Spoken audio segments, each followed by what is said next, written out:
N'oubliez pas de vous abonner et activer la cloche de notification. Ousmane Tounkara doomu réewum Sénégal ba nga xam ne mi ngi nekk ci réewum États-Unis daan faral di yëkkati ay kàddu yu ñagas ak it ay menaces de mort yu nga xam ne daf kaan teg ci yenn ci ay autorité xam ngeen ne dañ jot ay xibaar ne kon teeni nañu ko jamono ji mi ngi ci loxoy service de l'immigration kenn mënu ko jot nag téléphone bu ñu sukkandikoo ci ñu ndaw la nga xam ne moo ñu nekkal ci États-Unis Mohamedou Seydi ñu ànd seex moom. bu dee ci site immigration américaine bi Ousmane Tounkara mu ngi ci établissement correctionnel Comté bi féetee Hudson fële ci New Jersey waaye bi leen woowee ba jokkoo gardien bi li ñu xamal moo di téye nañ ko depuis le 9 mars 2021 waaye nekku fa moo ngi ak agent immigration yi boobu ba tey. Came in on the 9th, March 9th. He's not our inmate, detainee inmate. He belongs to detainee, like immigration hold. He's just housed here. li jëm ci wàllum Covid bi ni ñu xamal ni suñu xel mën naa dal waaye ba tey bu ñoo wax li waral ñu téye ko bu ñu waxee nag immigration ñu xalaat ci wàllum kayit waaye téis bi ñuy wax ne gouvernement Sénégal baa ci tuggal loxoom dara leeragu ci ñuy xaar nag ba mën cee xam dara procédure bi tamit kenn mënul xam ba tey ñaata fan la nar a jël jéem nañ ko jot nag si téléphone waaye kenn du tontu te ci page Facebook am nit yaa ngi posté foofu ay message de soutien am nit yi sax jiñ baaraama tuuma gouvernement Sénégal bi duppee leen ay terroriste ñoom ñee mu doon Mohamed Seydi fii ci États-Unis.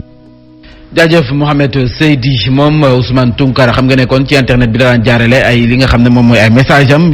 internet bi ci boppam jamono ji ñu gis ne xibaar bu nekk lañu say dugal yenn saa ay xibaar yu nga xam ne ni mën a tàllum réew wala loxo dar gémmiñ boo ko déggee loolee moo di ay gis-gisunu chef bu service information communication bu Futur Média Jo Maron ne kon faw nag askan wi bàyyi xel bu baax nañu jëfandikoo internet bi donte am na ci ay logiciels yu nga xam ne ni mën na la may nga xam ne xabaar bi lu wér la am wérut ñu teew lay kàddoom.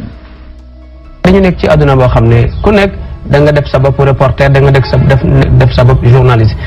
donc mu nekk loo xam ne lu garaaw a garaaw la faw nag ñu bàcc ay xel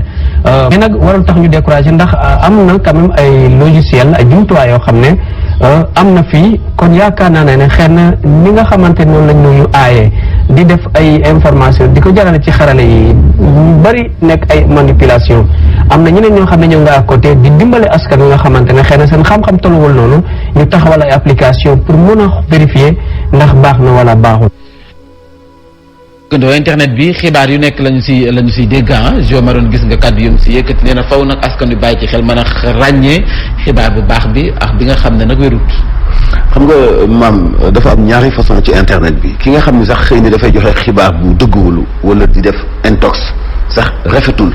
déjà parce que mag la boo xam ni mu ngi wax te xam na ni li muy wax amul.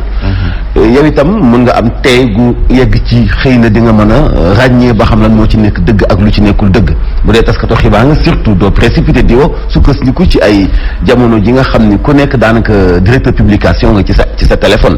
mais du côté boobu kese mais beneen côté bi gën a doy waar. mooy saaga bi beneen côté bi gën a doy waar mooy nekk ci benn réew bu xaw a sori def sa ay vidéo di saaga ay nit. di taxé ay nit ay dëmm di leen taxé ay góor jigéen di leen wax lu la neex ci loo xam ne wóor na leen yow mi wax xam nga ni du dëgg te amul benn raison amul benn motif ki ngay saaga ki ngay xas dafa am doom dafa am baay dañu bokk réew mi ñun ñëpp fii la ñuy toog ci wàllu démocratie président Macky Sall wax Ousmane Sonko ni ko loolu duñ ko def amul mu toog politique def taskatu xibaar taxaw recadré ko ci ay édito wala ay analyse et cetera foofu la démocratie toll foofu la loolu mooy liberté d'expression liberté d'expression du saaga de du xaste du wax lu ñaaw du joxe info bu dul dëgg wax lu dul dëgg diffamation la injure publique nag xam na ñi ni yoon waajal na li mu ci waajal kenn du saaga bàyyu nit wala yaayu nit wala taxé ko góor jigéen nekk ci sa ginnaaw téléphone après nekk fu la neex te ñu bëgg leen def star wala ñu bëgg leen def vedette wala ay parti recruter benn salle def fa 10 ordinateurs recruter ay boy di leen neexal benn somme pour ñuy suivre journaux yi am ci télé yi ak rajo yi di yónnee ay message di saaga Birahim saaga Mansour saaga Sonko saaga Macky saaga kaneen xam nga loolu mooy jikkute jaadu loolu nag man bu ma demee ba ci cëppaandaw ji ak responsabilité ku ci mën di am damay boole yëpp def ko mu nekk responsabilité gouvernement bi nga xam ni moom am na sañ-sañu identifier ñooñu te am na mën-mën bi itam pour jàpp leen buñ ci sanctionné woon sanctionné waat ci coono bi ñuy def ba teg loxo Assane Diouf mi doon saaga ñu indi ko fii coono bi ñuy def ba teg loxo Ousmane Tounkara xaw ma noonu la tudd. waaw Ousmane Tounkara. voilà pour indi ko fi Sénégal donc bu ñu defoon coono yooyu daañu mën a identifier itam xale yooyu nekk fii ci biir réew mi di saaga bàyyi jàmbur yi ak ndey jàmbur yi di saaga itam ay kilifa di saaga sax même ay kilifa diine loolu mun nañu ko léegi nag seen responsabilité la kon ñu identifier ñooñu gis nga internet du fowukaay parce que fi ngay toog ci sa benn poxos bu 4 mètres kese da ngay wax musiba boo xam ne àdduna bi yëpp dañ lay dégg malheureusement médiocrité bi nga xam ne sénégalais bëgg na ko mooy li tax pour nga nekk star pour nga nekk vedette defal ñetti vidéo yu da ngay saaga ay kilifa boo saagaa ndey saagawaat ndey léegi nga am 100 000 abonnés et c'est très dommage. loolu foofu la réew bi toll mu ngoog liberté d'opinion boo ko waxee ñu yekk la musiba loolee jàpp leen ne kii di directeur bi Africa bu cabinet Access Partnership mu ngi koy ñaawlu dafa gis ne faw nag askan wi ci boppam xoolaat doxalin gi ndax yenn saa yi nit ki dana am position su bëgg ko wax di am la mu cay ragal loolee waxtaan la bu mu sekk ak Fatoumata Diop Babacar Sow ñu teewlu ko.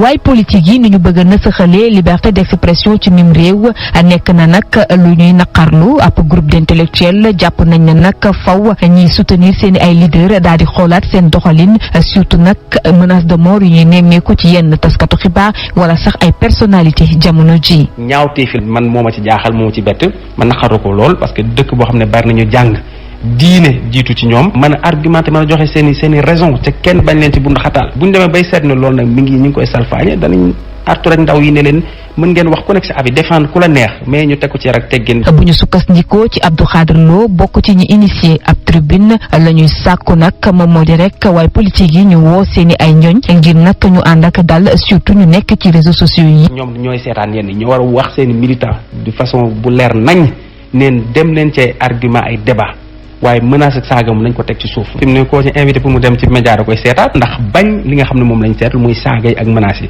toll nañ ci téeméer ak fanweer ak ñett ci ay personnalité universitaire avocat ba ci taskatu xibaar yu signé tribune bi ngir naqarlu lu ñu mel.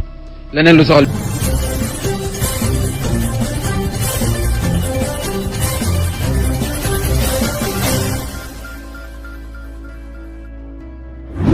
N'oubliez pas de vous abonner et activer la cloche de notification.